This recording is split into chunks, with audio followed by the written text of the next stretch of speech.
Hello students, आज मैं video बनाने जा रहा हूँ किसके ऊपर, physics system of particles and rotational motion. वो भी किसके लिए, MST CET, JEE main and NEET के लिए। अगर नीट के लिए कुछ बच्चे होंगे तो नीट के लिए भी वो प्रिपेयर कर सकते हैं। और वो टॉपिक रहेगा हमारा system of particles and rotational motion. So it's very important topic for your exam. Okay, so जो बच्चों ने भी सीईटी का या फिर नीट का या फिर जेई मेन का फॉर्म फिलअप किया होगा वो हमारे इस वीडियो को देख सकते हैं, उनको बहुत बेनिफिट मिलने वाला है। इसके अंदर हम पूरी चीज़ें डिस्कस करेंगे कि कौन से इस टॉपिक में से कौन कौन सी चीज़ें इंपॉर्टेंट हैं, कौन कौन सी चीज़ें आपको देखनी चाहिए, और फिर आपको कौन कौन से न्यूमेरिकल सॉल्व करने चाहिए, और कौन कौन से क्वेश्चन आपके एग्ज़ाम में आए हुए हैं। वो सारी चीज़ें हम डिस्कस करेंगे, चाहे वो जेई मेन का हो, चाहे वो नीट का हो, चाहे आपका एमएसटी सीईटी का हो। तो वो सारी चीज़ें हम लोग यहाँ पे डिस्कशन करेंगे कि which question is important for your exam and which question comes in the before years, previous years. Okay, so I will tell you each and everything, so please you have to be see my video, and if you are getting any doubts you have to ask me. देखिए, ये है हमारे books, ये है think IIT, think NEET और compact pendulum physics system of particles and rotational motion. Okay, और ये किसके लिए इंपॉर्टेंट है, MST CET, NEET, JEE main, ये सब के लिए इंपॉर्टेंट है। ठीक है, इसके अंदर सब कुछ आपको दिखेगा, previous year question bank for MST CET, NEET and JEE main. Okay, तो ये सब चीज़ें मैं आपको दिखाने वाला हूँ, आप इसको ध्यान से देखिए, समझिए इसको। सो इसके अंदर कंटेंट जो हम लोग डिस्कस करने वाले हैं, कंटेंट में होगा पहला चैप्टर है system of particles and rotational motion. फिर इसके अंदर थियरी हम लोग पढ़ेंगे, centre of mass. Okay, centre of mass of discrete mass system, centre of mass of continuous mass system, motion of centre of mass, momentum and collision of bodies.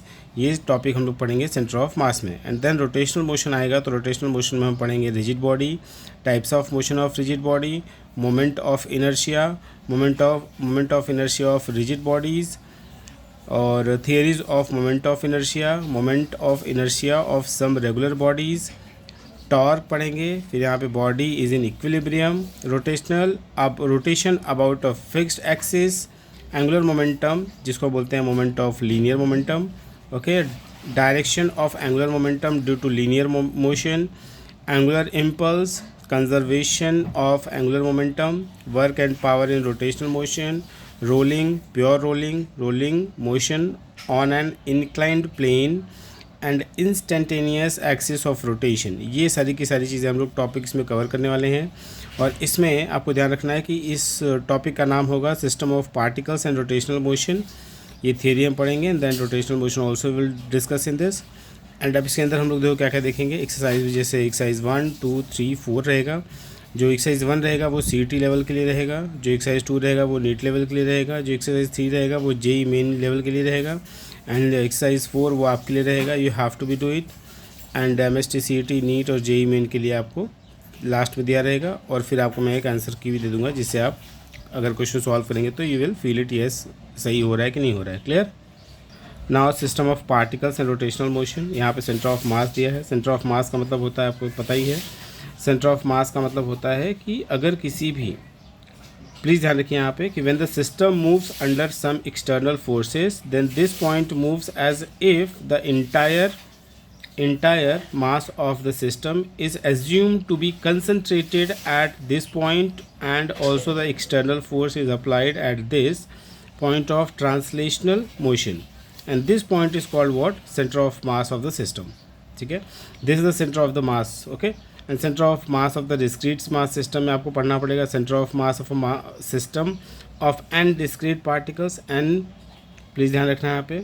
Okay, N point masses में है m1, m2, m3, ये सब रहेंगे। ये देखिए आपके derivation है, कैसे आप इसको डिराइव करेंगे। ओके, इसको डिराइव करके आपको क्या लाना है, प्लीज़ ध्यान रखिए, इसका लास्ट में आपको ये मिलेंगे। ओके, मोमेंट ऑफ मास, फिर मोमेंट ऑफ मास में आपको ये देखने को मिलेगा। ओके, तो इसके नोट जो हैं वो काफ़ी इंपॉर्टेंट है, क्योंकि वो डायरेक्टली कभी कभी एमसीक्यू में आपसे पूछ लेते हैं, ध्यान रखिए इसको। ओके, यस, इसमें अगर आपको कहीं कुछ डाउट हो रहा है कि नोट में कुछ प्रॉब्लम्स आपको आ रही हैं तो आप इसमें मुझसे पूछ सकते हैं। यहाँ बात हो रही है पोजीशन ऑफ कॉम मतलब centre of mass of two particles. तो टू पार्टिकल्स के लिए बात करेंगे तो m1 m2 are the two particles and c is the centre of the mass. फिर उसके बाद में आपको यहाँ पे ध्यान देना पड़ेगा, ये सब चीज़ें आपको करना पड़ेगा। अगर आप सेंटर ऑफ द मास अगर फाइंड करेंगे तो इसके अंदर ये फॉर्मूला अप्लाई होगा कौन सा, इंटरनल का। ओके, इंटरनल का फॉर्मूला अप्लाई करेंगे तो इसके अंदर फॉर्मूला होता है m1 x1 plus m2 x2 upon m1 plus m2। Okay, यहाँ पे फॉर्मूला अप्लाई करेंगे and will continue to solve it. Okay, फिर आप इसको सॉल्व करेंगे तो आपको ये दिखेगा क्या कि how to centre of the mass of the two particle system will occur. Okay, ये है। फिर इसके सॉल्व एग्जाम्पल देख लीजिए, सॉल्व एग्जाम्पल है इसके ये सब चीज़ें। ओके, ये एग्जाम्पल्स हैं इसके, सेम टू सेम उसी के ऊपर बेस्ड रहेगा। ये क्वेश्चन भी आप देख सकते हैं, इसको सॉल्व भी कर सकते हैं। अगर आपको कोई डाउट लगे तो आप उससे पूछ भी सकते हैं। यहाँ पे भी देखिए, two particle of mass 4 kg 2 kg are located at shown in the figure like this, then find out the position of centre of mass. So इसकी पोजीशन ऑफ सेंटर आप फाइंड आउट कर सकते हैं बाय दिस मेथड। सेम वही internally formula apply करेंगे, ठीक है। Internally formula apply करके आप इसको फाइंड आउट करेंगे। इंटरनली मतलब होगा प्लस और एक्सटर्नली अगर होगा तो that is minus. Okay, formula will be same. So position of जो सेंटर ऑफ मास आएगा वो ये आएगा 4/3, 1। तो ऐसे ऐसे आपको सॉल्व करने हैं इसके अंदर। ये देखिए एग्जांपल नंबर 3 भी आप सॉल्व कर सकते हैं, यहाँ भी सेम वही चीज़ें होंगी। अगर आपको डाउट लगता है तो आप मुझसे पूछ सकते हैं यहाँ पे भी। फिर हम चलते हैं centre of mass of continuous mass system. तो centre of mass of uniform rod इसमें आएगा। तो यूनिफॉर्म रॉड में आपको देखना पड़ेगा, ये रॉड की बात होगी, प्लीज़ ध्यान रखिए। ओके, रॉड की बात होगी। इसमें इंटीग्रेशन आपको आना चाहिए, integration. Simply it is integration of x power n is equal x power n dot dx is equal to x power n+1 upon n+1 plus c is the arbitrary constant. तो ये सब चीज़ आपको ध्यान रखना है। आपको इंटीग्रेशन के कुछ थोड़े मोड़े रूल आपको आने चाहिए, छोटे छोटे रूल्स आपको पता होना चाहिए। सॉल्व एग्जाम्पल्स में आप चलेंगे तो यहाँ पे ये आपको एग्जाम्पल देखने को मिलेगा। And a rod of length l and place this there is given all the things and you can solve like this. Okay, यहाँ पे देखिए फॉर्मूला अप्लाई हुआ है x पावर n का। सो x पावर n का फॉर्मूला अगर आप देखेंगे तो यहाँ पे x पावर n का फॉर्मूला आपको देखने को मिलेगा क्या, यहाँ मैं लिख दे रहा हूँ कि अगर integration of x power n dot dx, तो इसका फॉर्मूला होता है क्या, x power n+1 upon n+1 plus c।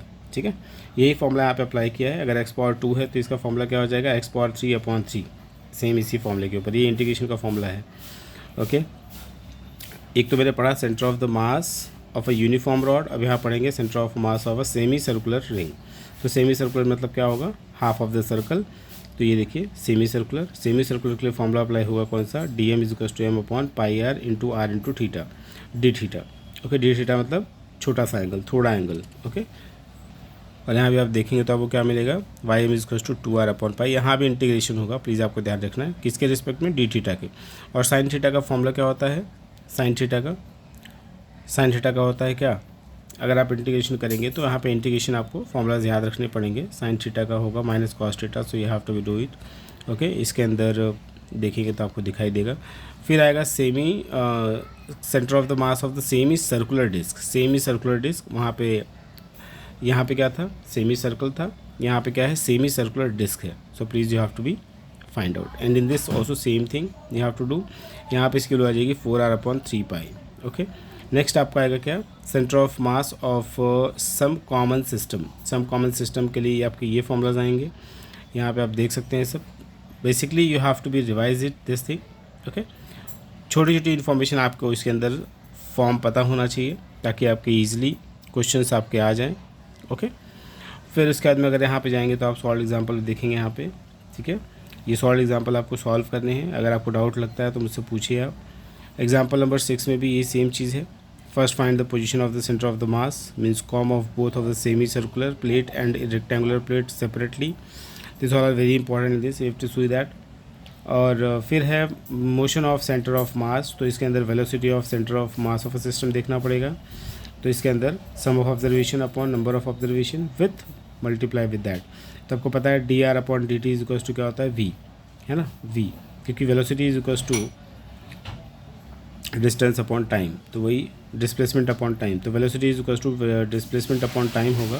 तो यहाँ पे आप देख सकते हैं इसको एज इट इज़ को आपको सॉल्व करना पड़ेगा। It's very simple. फिर यहीं पर आपको देखना पड़ेगा कि acceleration of the mass of the system. तो आपको पता है कि force is equal to mass into acceleration होता है। तो यहाँ पे force external is equals to mass into acceleration, acceleration भी आप देख सकते हैं क्योंकि फॉर्मूला होता है बेसिकली। एंड देन आप यहाँ देखेंगे तो आपको दिखेगा कि जो फोर्स एक्सटर्नल है is the sum of the external forces acting on the system. Okay, acting of the system यहाँ पे होगा। तो आप यहाँ पे देख सकते हैं, अगर आप इसको 0 लेते हैं तो that is going to be constant. Okay, yes. तो इसके ऊपर एग्जांपल है, ये एग्जांपल आप देख सकते हैं। एमवी का फॉर्मूला अप्लाई है। MV means what? Momentum. Okay, mass into velocity is going to be momentum. तो मोमेंटम का फॉर्मूला अगर आपसे पूछे कोई तो मोमेंटम इसमें, अच्छा एक चीज़ और भी है इसके अंदर, आपको थोड़ी थोड़ी चीज़ें आपको ये भी ध्यान रखनी पड़ेगी कि यूनिट्स बेसिकली क्या है इसके। जैसे मान लो मोमेंटम का फॉर्मूला तो आपको याद हो गया कि मान लीजिए मोमेंटम का फॉर्मूला हो गया मास into velocity. But mass into velocity है तो मास की आपको देखो कैसे ऐसा यूनिट्स कैसे फॉर्म करना है। मास का होता है केजी और वेलोसिटी का होता है मीटर पर सेकेंड। तो अगर आप मोमेंटम के ऐसा यूनिट फाइंड करेंगे तो मोमेंटम के ऐसा यूनिट क्या होगी? KG metre per second. ये फॉर्मूला इसका होना चाहिए, मतलब ऐसा यूनिट। तो ये आपको पता होना चाहिए। फिर यहाँ पे सॉल्व एग्जांपल में चलिए, फिर यहाँ पे आप देखेंगे तो एक्सेलरेशन इज इक्वल टू ये सब आएंगे। ओके, एक्सेलरेशन, फिर आप इसको सॉल्व करेंगे। फिर एग्जांपल नंबर दिस, ये मैं आपको एग्जांपल इसलिए दे रहा हूँ ताकि आप इसको देखें और इसको समझने की कोशिश करें। अगर नहीं आता तो मुझसे आप पूछिए। ओके, जिस भी क्वेश्चन में आपको डाउट हो रहा है। फिर यहाँ पे भी आपको सेम चीज़, यहाँ पे भी यही है, सॉल्यूशन दिया है इसका। एक बार सॉल्यूशन आप देखिए इसको। यहाँ पे system, momentum of the system is equals to mass into velocity. Force on the system, तो force is equal to mass into acceleration होगा, प्लीज़ ध्यान रखिए। और फोर्स कैसे यूनिट क्या होती है? Newton. But Newton is equal to KG metre per second square, क्योंकि एक्सेलरेशन का फॉर्मूला होता है, ऐसा यूनिट होता है मीटर पर सेकेंड स्क्वायर। इस चीज़ को आपको ध्यान रखना है। ओके, न्यूटन का मतलब होता है force is equal to mass into acceleration. तो मास की हो जाएगी केजी और एक्सेलरेशन का हो जाएगा metre per second square. Okay, so we can say 1 newton is equals to 1 KG metre per second square. और इसके सॉल्व एग्जांपल्स भी आपको क्वेश्चन में दिए हुए हैं यहाँ पे। इसको आप लगाने की कोशिश करिए, कहीं आपको डाउट होता है तो मुझसे पूछिए आप। Okay, it's very simple thing. Okay, बस आपको सिंपली आपको फॉर्मूलाज याद होने चाहिए, यूनिट्स पते होने चाहिए, सब हो जाएगा। फिर यहाँ पे आप देख सकते हैं क्या है, ये है डिफरेंशिएट। डिफरेंशिएट भी आपको पता होना चाहिए कि फॉर्मूला होता है u इंटू वी का फॉर्मूला यहाँ पे अप्लाई हुआ है। u इंटू वी का फॉर्मूला होता है क्या? प्लीज़ ध्यान रखिए। Differentiation of u into V का फॉर्मूला क्या होता है? Differentiation of dx of u dot v का फॉर्मूला क्या होता है? u differentiation of u upon dx plus u differentiation of, यहाँ पे ध्यान रखिए, ये है u differentiation of v upon dx plus v differentiation of u upon dx। Please ध्यान रखिए, ये है आपका फॉर्मूला किसका? u इंटू वी का। यही फॉर्मूला हम लोग ने यहाँ पे अप्लाई किया है। इसके ऊपर आप अप्लाई करेंगे तो आपको दिखेगा कि F1 is equal to minus F2 in vector form. ध्यान रखिए, ठीक है। फिर इसके अंदर ये सब आपको फॉर्मूलाज देखने को मिलेंगे। फॉर्मूलाज आप देखते हुए देखिए, न्यूमेरिकल्स भी हैं इसके अंदर, ठीक है। Kinetic energy is equal to सबको पता है हाफ mv स्क्वायर होता है, and then we can apply in this. Okay, फिर उसके बाद में आपको देखना पड़ेगा कि when bullet of mass m comes after out penetrating the block of mass m, तो आपको ध्यान देखना है। ये देखिए, इसके लिए फॉर्मूला अप्लाई हो जाएगा कौन सा? लॉस ऑफ एनर्जी का फॉर्मूला अप्लाई होगा, half mv square minus 1/2 mv square plus 1/2 mv square, mv1 square. तो इस चीज़ को आपको ध्यान रखना है यहाँ पे, ठीक है। ये सब चीज़ें इंपॉर्टेंट है इसके लिए। If bullet moves out of the block, तो moves out of the block होगा तो क्या होगा? फॉर्मूलाज अप्लाई होंगे, ये सब ध्यान रखिए। अब यहाँ पे हम बात करेंगे रॉकेट रिपल्सन, रॉकेट प्रोपल्सन। ध्यान दीजिए, यहाँ पे रॉकेट प्रोपल्सन की बात करेंगे तो यहाँ पे ये सब चीज़ें होंगी, ठीक है। फिर उसके बाद में आपको ये सब चीज़ें देखते देखते आपको यहाँ पे दिखेगा कि वेट ऑफ रॉकेट क्या है, ठीक है। ये आप फाइंड आउट कर सकते हैं। यहाँ पे सॉल्व एग्जांपल है, प्लीज़ इसको ध्यान से देखिए। कोलिजन ऑफ बॉडीज़ है, कोलिजन ऑफ बॉडीज़ में ध्यान रखिए। कोलिजन ऑफ बॉडीज़ का मतलब क्या होता है कि when collision of body takes place when either two bodies physically collide against each other, or when the path of one body is changed by the influence of the other body, that is known as what? Collision of body.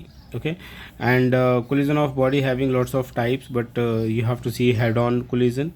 Okay, head on collision होगा, before collision, after collision, क्योंकि जिसकी मास ज़्यादा रहेगी वो इसके पास energy ज़्यादा होगा। और okay, yes, head on collision and oblique collision, और यहाँ पे है types of collision according to the conservation law of kinetic energy. तो elastic collision, in elastic collision, okay yes.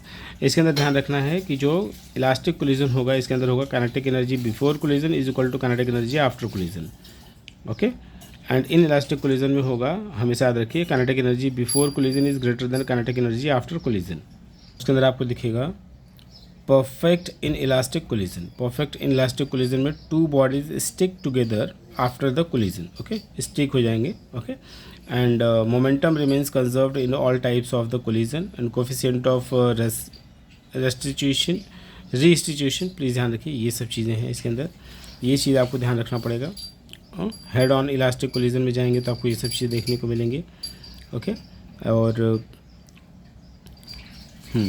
The law is said और called Newton's law of elastic collision. इसको ध्यान रखिएगा कि अगर ये कंडीशन हो रही है तो उसको हम बोलते हैं Newton's law of elastic collision, okay. इसके अंदर फॉर्मूलाज आपको देखने को मिलेगा, ये फॉर्मूलाज है इसके ऊपर, और कुछ स्पेशल केसेस भी हैं, उस कंडीशन पे क्या क्या होता है ये आपको देखना है। यहाँ पे कोई डाउट होता है तो मुझसे पूछना है। फिर एग्जांपल्स इसके ये हैं, एग्जांपल भी आप देख लीजिए, it's very simple, it's so easy it is, okay.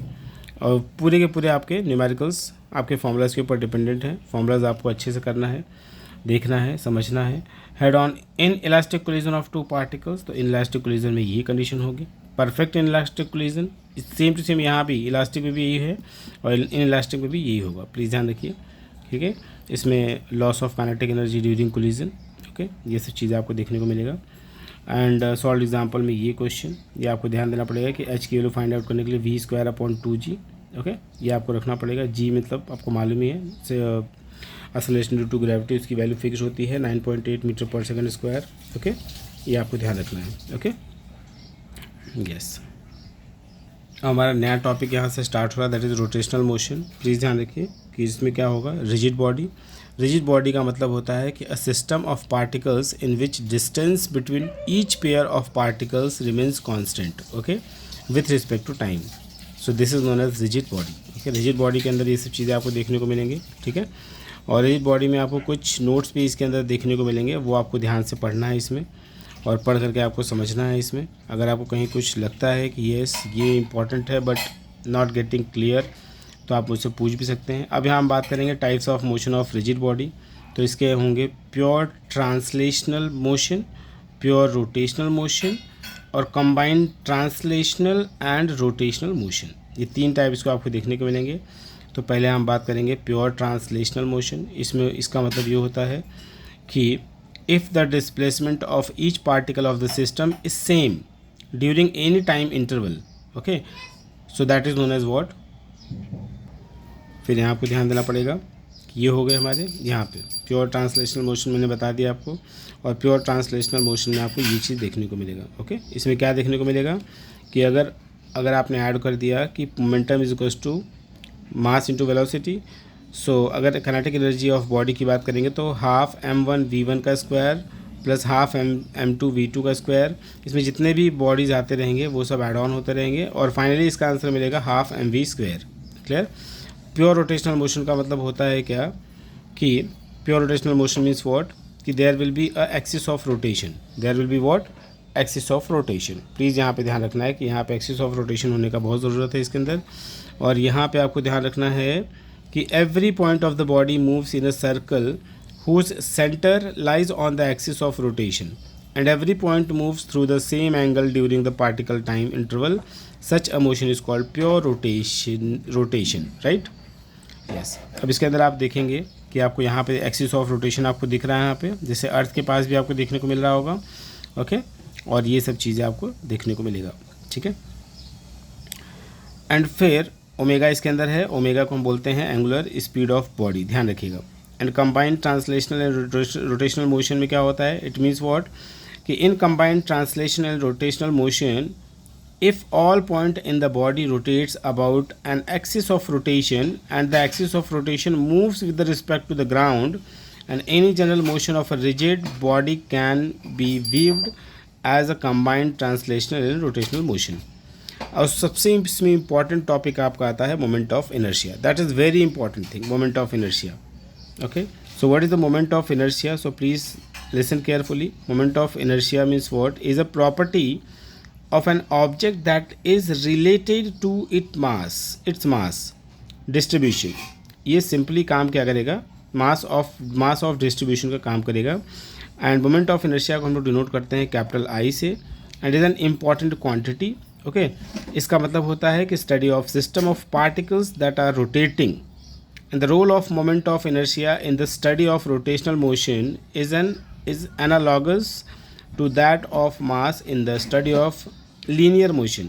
And moment of inertia gives a measurement of the resistance of a body to change in its rotational motion. Got it? So moment of inertia is very important in this, and please try to read it this all the things. It's very important.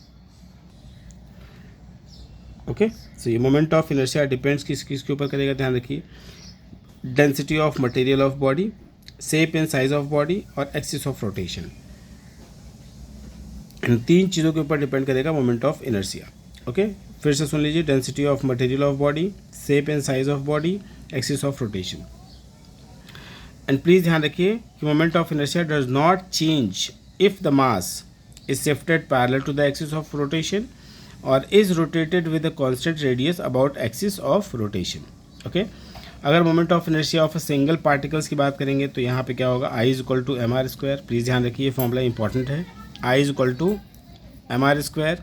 इसमें M है mass of the particles and R is the distance from the axis under consideration. Okay, ये है clear. हाँ, फिर हम चलते हैं moment of inertia of a system of particles. तो इसके अंदर फॉर्मूला आएगा I is equal to summation of M I R I square. Okay, where I is equals to 1 2 3 anything we can take. Okay, yes, when r here ri is the perpendicular distance from the axis to the ith particles which has a mass mi. Okay, we are written over there, you can see that. Okay, that all are perpendicular, please remember this thing. And यहाँ पे अगर आप देखेंगे तो आपको सारे के सारे क्वेश्चन न्यूमेरिकल्स आपको देखने को मिलेंगे. And please try at least once. Okay, yes, this all are very important things. Okay, बस आपको देखना है, इंपॉर्टेंट चीज़ आपको देखनी है मोमेंट ऑफ इनर्शिया से रिलेटेड. एंड यहाँ पे कुछ न्यूमेरिकल्स दिए हैं, that will also very important. Okay, yes, लेकिन यहाँ पे आपको ध्यान रखना है कि जैसे फॉर एग्जांपल दिया है 4 particles each of mass are kept at the 4 corners. तो 4 की बात हो रही है, तो यहाँ पे क्या होगा? यहाँ पे प्लीज़ ध्यान रखिए, 4 से मल्टीप्लाई आप करेंगे यहाँ से. ये सब चीज़ें हैं. Moment of inertia of rigid bodies के लिए फॉर्मूला क्या होगा? I is equal to integration of R square dot D M. Okay, यहाँ पे मास जो होगा, मास के रिस्पेक्ट में यहाँ पे इंटीग्रेट होगा. यस, एंड इसके अंदर भी कुछ कंडीशंस हैं. Uniform rod about the perpendicular bisector. And यहाँ पे आपको ये सब चीज़ें देखने को मिलेंगी. तो D I is equal to M upon, ये सब चीज़ें आपको देखने को मिलेगा. M upon L D X dot X square. फिर बी कंडीशन में है moment of inertia of rectangular plate about a line parallel to an edge and passing through the centre. Okay, यहाँ पे आपको ये चीज़ें देखने को मिलेंगी. Moment of inertia the given plate is there for like this. And then here I is equals to formula होगा minus L by two L by two integration of M upon L X square dot D X. तो इसका formula ये आ जाएगा. Formula मैंने आपको बताया है. यहाँ पे अगर x dx दिया है तो प्लीज़ ध्यान रखना कि एक्स स्क्वायर का ही केवल डिफ्रेंशिएट होगा, बाकी m अपॉन एल जो है वो बाहर आ जाएगा. ओके, तो प्लीज़ को ध्यान रखना है आपको. And then moment of inertia of the plate about the line parallel to the other edge and passing through the centre may be obtained from the above formula by replacing l by b and this given like this. I is equal to M B square upon 12. And then यहाँ पे जो C point दिया है moment of inertia of a circular ring about its axis. सो इसके अंदर formula आपका आएगा I is equals to M R square. Please ध्यान रखिए, I is equals to M R square. यहाँ पे M is the what, M is the mass and R is the radius of the ring. Okay, ये चीज़ होगा. और D option में जाएंगे, डी में जाएंगे तो होगा moment of inertia of a uniform circular plate about its axis. तो इसके अंदर फॉर्मूला आपको मिलेगा क्या? I is equal to M R square upon 2. और सेम वही M R square upon 2 and M is the mass and R is the radius of the what? Plate. Yes. And now here moment of inertia of the hollow cylinder about its axis, तो इसका formula होगा I is equals to M R square. Please ये सब चीज़ें ध्यान रखना है आपको। Moment of inertia hollow cylinder का क्या होगा, moment of inertia circular ring का क्या होगा, moment of inertia uniform circular plate का क्या होगा। Please you have to be remember it this all the things. And next moment of inertia of the uniform solid cylinder about its axis, तो इसका formula हो जाएगा क्या, please ध्यान रखिए। अबाउट क्या है, सिलेंडर है, तो सिलेंडर के लिए फॉर्मूला आपका हो जाएगा I is equals to 2/3 mr square. Okay, yes. और मोमेंट ऑफ इनर्शिया अगर हम बात करेंगे किसकी, अगर आप moment of inertia of uniform solid sphere की बात करेंगे, सॉलिड स्फीयर अबाउट डायमीटर, तो इसका हो जाएगा I is equals to 2/5 mr square. फिर इसके अंदर आता है रेडियस ऑफ गायरेशन, इसको डिनोट करते हैं K से, बट रेडियस ऑफ गायरेशन क्या होता है इसके बारे में देखिए। It is the distance from axis of rotation. The square of this distance when multiplied by the mass of the body, then it gives the moment of inertia of body, that is I is equals to mk square about same axis of the rotation. And there is given I is equal to mk square. So mk square, please ध्यान रखिए यहाँ पे radius of k has no meaning without axis of rotation. K is a scalar quantity. Please ध्यान रखिए, k मतलब radius of gyration. And radius of gyration depends on axis of rotation and distribution of mass body, and radius of gyration does not depend on mass of the body, angular quantities just like angular displacement, angular velocity, and symmetric separation is m is mass of the disk and r is the radius of the disk.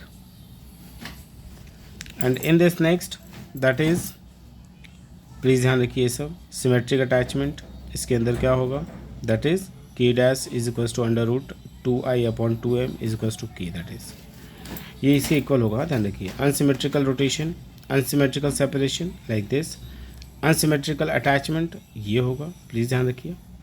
And the next given that is theorems of the moment of inertia, तो theorems of the perpendicular axis just like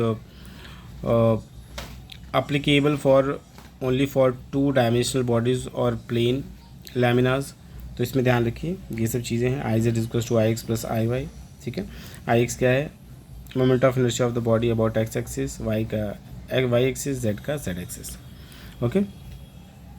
और parallel के लिए क्या होगा, ये होगा, please ध्यान रखिए। I is equals to I C A with the centre of mass plus M D square, okay, clear. Moment of inertia of the some regular bodies के लिए होगा, ये होगा about an axis passes through the centre of the ring and perpendicular to the its plane, okay. ये सब चीज़ें हैं, ये सब चीज़ें आपको ध्यान रखना है। And then next given this is okay about the diameter, so about the diameter is like this, I D plus I D is equals to I Z, okay, yes like this, क्योंकि I D become 2id और ये जाएगा तो यहाँ पे ये हो जाएगा, और आई जेड का मतलब होगा M R square, and then 2id is equals to M R square, then 2 is going to be downward, so it going to be 1/2 M R square, okay. About axis tangential and parallel to the diameter of the ring, so IT is equals to T for tangential and is equals to T/2 mr square.